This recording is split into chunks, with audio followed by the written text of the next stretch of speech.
Qizlarjonlar, videoni o'tkazib yubormanglar, sizlarga bitta voqea aytib beraman.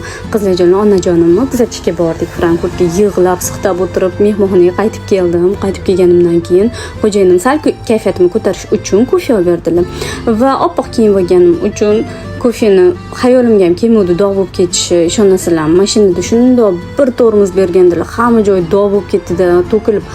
Shundoq keldim hotelga, hamma joyiga geldan surib, 5 minut qoldirib, qo'lni yuvib tashladim. Ishonasizlarmi, bitta ham qolmadi. Uyga kelib olib, uyda ham yaxshilab kir mashinada yuvdim. Bilasizlar, dog' qolib, kir mashinadagi sosinglar umuman chiqmay qoladi. O'shaning uchun birinchi dog' ketkazadigan yuvishinglar kerak. Ishoninglar, sinovimdan o'tdi. Sizlarga ham agar yo'lda yoki uyda dog' kiyimlar kerak bo'lsa, bemalol, juda ham praktichniy, juda ham zo'r narsa ekan va narxi ham hamyonbop qizlar. Bittada bezarar qutulib olasizlar. Juda ham zo'r va yana oppoq kiyim. Sizlarga ham tavsiya qilaman.